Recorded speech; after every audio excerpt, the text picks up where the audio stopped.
Bonjour, bienvenue sur Gastronome Attitude. Je me trouve aujourd'hui à Jarville, près de Nancy. Je suis avec Kevin Juliac. Alors Kevin, c'est le créateur d'une marque de rhum arrangé, Don Juliac. Kevin, explique-nous un petit peu la création Des petites choses là. Voilà, tout à fait. Alors, rhum arrangé, donc comme dans les îles, en fait, on prend du rhum et ensuite l'idée c'est de pouvoir l'aromatiser. Donc soit on le fait vieillir, c'est très long, soit il y a des petites techniques, donc avec des fruits, des épices et puis des façons de le sucrer. Donc voilà, ce que j'ai fait, ça va être avec différentes épices, sucré avec du miel. Et l'idée c'était de pas de copier ce qu'il y a dans les îles, mais on va dire créer des nouvelles choses. Le rhum que tu utilises, c'est un rhum qui vient d'où? De quelle région? Alors déjà pour commencer, j'ai créé un assemblage. Donc ça vient des Caraïbes, c'est centralisé par une société aux Pays-Bas.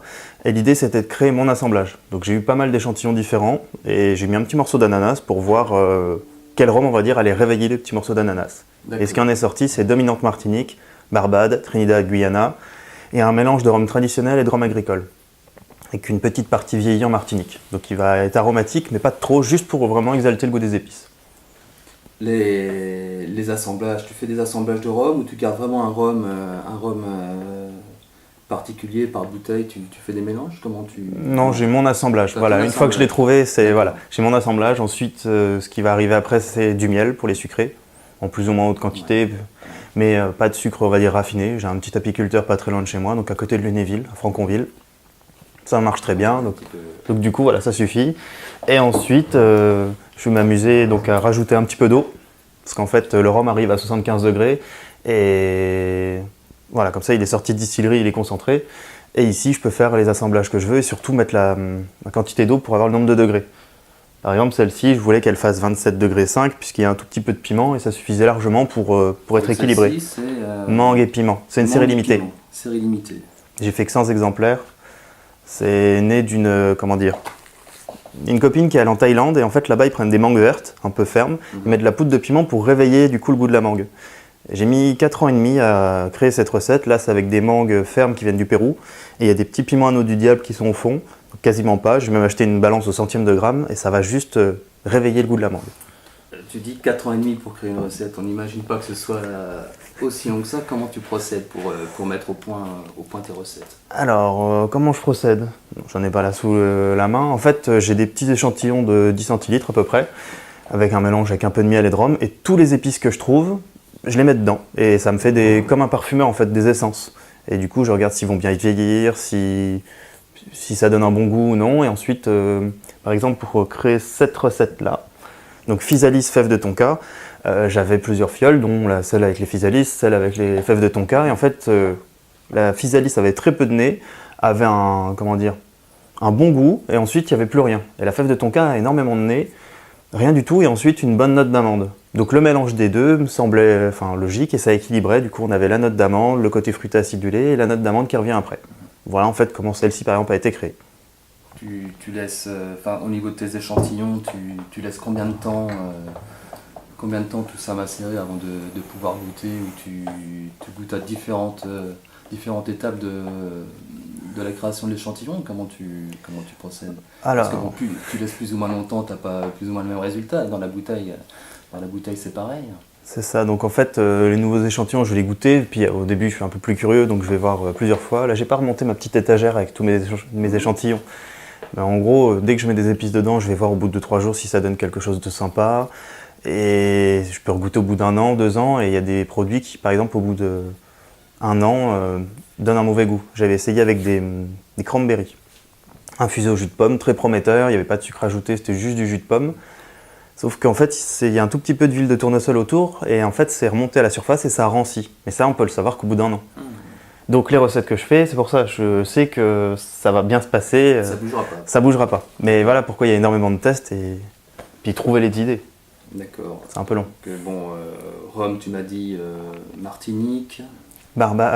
Martinique, Barbade, Trinidad, Guyana. Donc voilà vraiment. Caraïbes. Et le reste des ingrédients, tu te procures où? Alors l'idée pour tout ce qui est dans une bouteille, c'est de travailler on va dire par cercle concentrique. Si j'en ai en Lorraine, même au bout de la rue, je le prends. Que ce soit Donc, tu préfères travailler avec des producteurs? Si c'est voilà. Si c'est juste à côté et de bonne qualité. D'accord, tout à fait. Donc là, le miel à côté de Lunéville, donc les étiquettes qui sont devant et en haut, C'est à 10 km 7 d'ici. Ouais. Je peux pas faire mieux. Ouais. Ensuite, le verrier, il est français et c'est produit au-dessus de Paris. Les bouchons Liège Naturel, c'est à côté de Cognac. Parce qu'ils ont très bien travaillé. Et quand je dis, donc ça va pas être que français. Si c'est en Allemagne, c'est très bien aussi. Il faut que je sois pas trop loin et de bonne qualité. Donc le bilan carbone, J'essaye de le faire au mieux. de le limiter. Par exemple, celle-ci, il y a du gingembre. Donc il vient du Nigeria. Parce que au niveau du goût, celui-ci était assez complexe et allait super bien. On voit, il n'y a quasiment rien au fond de la bouteille parce que je le prends séché. Donc je suis quitte d'importer 80% d'eau. Il n'y a pas de chambre froide ici parce qu'il n'y a pas besoin. Ça se conserve dans un sac et avec un sac de 10 kg, j'ai de quoi tenir longtemps. Donc c'est un whisky éco-responsable. Ah, pardon, un rhum éco-responsable. Voilà, j'essaye de ne pas me fermer à que des choses de la région. Il n'y a pas de label. J'essaye de travailler avec des gens qui ont du bon sens. Par exemple, celui qui fait du miel, il y a une année, il y avait, il y avait pas assez de miel. Il pleuvait au mauvais moment et du coup les abeilles n'avaient pas assez à manger. Du coup l'année là, il leur a mis du sirop de glucose pour les nourrir. Il n'a pas tiré de miel. Vraiment le côté symbiotique. Il y a des fois, il y a énormément, et ben là il y a plein de ruches, il n'a pas eu. Il n'y a pas de label. Pour moi, c'est juste pas être trop con, on va dire. D'accord. Et j'essaye de travailler avec des gens comme ça. En termes de circuit de distribution, bon, moi ton rhum, je ne le connaissais pas, hein. Je l'ai découvert il y a peu. Ça fait combien de temps que la marque existe? Alors, que la marque existe, ça fait 4 ans, il y a 3 jours. Parce que c'était le bilan. Là, je suis encore en train de compter 2-3 trucs. Anniversaire. Mais 4 ans que la société est créée. Et ensuite, j'ai mis 6 mois avant de vendre la première bouteille. D'accord, en effet. Ça fera 4 ans, 1er janvier. Enfin, le 2 janvier. Donc tu distribues, tu as Et des secteurs sur Nancy et la région où tu Entre autres. distribues, L'idée, c'est de choisir des distributeurs. Je travaille avec des bars, des restaurants, épiceries fines et cavistes. Donc pas de grande distribution. On m'a déjà demandé, j'ai refusé. Parce que ce produit, en fait, il prête pas. C'est-à-dire que normalement, le caviste va avoir les bouteilles. Donc ça, en grande surface, ils peuvent. Avoir une carte comme ça, ils peuvent aussi. Expliquer, il n'y a pas d'animateur. Et surtout, il y a toujours une fiole pour faire goûter. Parce que là, je peux vous dire, oh, c'est gingembre, c'est le meilleur du monde. Il faut le goûter. Il n'y a pas d'autre solution. Et du coup, ça, ils n'ont pas la possibilité de le faire. Donc ça ne correspond pas. Tout simplement. Et le fait de travailler, là, je travaille avec plus d'une 60aine de collaborateurs. Et ben, s'il y a vraiment un souci, c'est pas un problème. Donc on se serre la main et on arrête de bosser ensemble et c'est tout. Mais la grande distribution serait accessible sur du gros volume, je pense aussi. Mais t'es pas en capacité de répondre, de toute façon ça t'intéresse pas. C'était pas vraiment forcément qu'une histoire de capacité, c'est que ça aurait fait un pic de production, ça aurait été super, mais il y a un assez gros turnover dans les grandes surfaces. Et je crois qu'ils changent la moitié de leurs références tous les 3 ans. Donc ça aurait pas été une entreprise pérenne et je voyais pas l'intérêt. Et puis si je travaille avec une grande surface qui tient un tiers de mon chiffre d'affaires, si elle me dit bah on fait comme ça, je suis obligé de dire oui. Et le but de créer mon métier, c'est de faire un travail d'une autre façon par rapport aux autres, être un peu plus humain et pas être prisonnier. Donc tu privilégies les circuits courts Bah, du coup pas forcément, parce que là maintenant on a des clients donc, dans tout le Carest, on en a à Paris, périphérie de Paris, Strasbourg, Mulhouse, Chalon-sur-Saône, Antibes, Saint-Malo et un dans le sud-ouest. En effet. Donc c'est pas forcément des circuits courts, c'est on va dire du direct. Il n'y a pas de commerciaux, ce genre de choses, les gens arrivent directement sur le site internet, par le bouche à oreille, et ils peuvent commander un kit de dégustation gratuit, ils goûtent, donc les professionnels goûtent, et si ça leur plaît, ben on bosse ensemble, c'est simple. Ben, on essaye de faire différemment et de complètement simplifier. Et je dis on parce que ça fait 6 mois que j'ai un associé. Tu fais de la vente sur internet pour les particuliers? Il y en a un petit peu, les prix on va dire sont les mêmes, voire un tout petit peu plus chers que les cavistes, parce qu'il y a les frais de port. L'idée c'est si un caviste à côté de chez soi, on y va. Il y a un contact humain, c'est plus logique.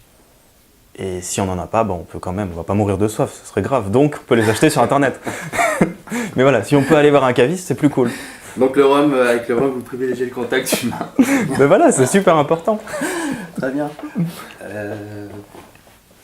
Donc bon, c'est un rhum qui se prête, on peut le boire tel qu'il est, dans les cocktails. Et puis je pense qu'on peut faire une recette aussi avec un rhum comme celui-là. Je pense, oui. Là, j'ai déjà essayé de travailler avec 2-3 pâtissiers ou des barman. Il y a possibilité de vraiment s'amuser. Par exemple, le rhum gingembre va super bien en entremets avec un sorbet rhubarbe. Il y a Omaribel qui fait ça sur la région. Et le mélange des deux, c'est parfait. Et je vais même trouver un nom. Au lieu de l'appeler le trou lorrain ou le trou normand, ou qu'il y en a déjà, ce serait le trou badour. Je trouvais ça drôle et ça passe, voilà. Ça passe pas mal. Il y a Physalis Tonka qui est ici, donc le côté fruité avec la petite note d'amande. Ça va super bien au fond d'un café, comme un Irish coffee. Le miel cannelle aussi du coup fonctionne, parce que le miel cannelle en plus il y a un peu plus de miel, donc plus dense. Il suffit de le verser au fond d'un petit verre transparent, et du coup de verser le café dessus avec une cuillère, faire les 2 étages. Un peu de crème fouettée et ça marche bien. Moi, je sais pas ce que je vais faire encore avec le rhum, mais bon, j'ai bien trouvé quelque chose. On te retrouve donc sur internet, il y a un site, Oui, donc c'est doncroliac.com. dontrouillac.com, Instagram, Il y a Instagram, il y a page Facebook, voilà. Bon, si vous voulez des infos sur Il y a le vraiment rhum pas mal de arrangé, choses. De Kevin, Don Rouliac, vous pouvez aller sur internet. Tu fais des soirées dégustation, il y en a une qui va bientôt se dérouler. Alors il y en a une à la fin de la semaine, le 6, donc qui va être directement au dépôt. Donc tu lances de nouveaux produits. C'est ça, celle-ci va s'appeler Marrakech. Donc c'est la série limitée 4 qui va être là un peu tout l'été. Et en fait Marrakech c'est parce que c'est du thé à la menthe. D'accord. Donc il y a vraiment un... J'ai pris du thé gunpowder qui vient de Chine, qui a été rincé plusieurs fois comme on le fait au Maroc. Ensuite infusé tant de temps avec de l'amande fraîche. Et comme le rhum est concentré à 75 degrés, le fait de le mélanger avec un thé concentré, ça fait une boisson à 30 degrés qui est parfaitement équilibrée. En fait, on a la même quantité que si on s'était fait un thé. Eh ben, on goûtera ça. Je te remercie Kevin. Bah, merci. Bon, vous retrouvez toutes les infos sur le site Gastronomatitude. Et donc à bientôt pour un prochain interview. Merci. À la prochaine. Merci. Merci.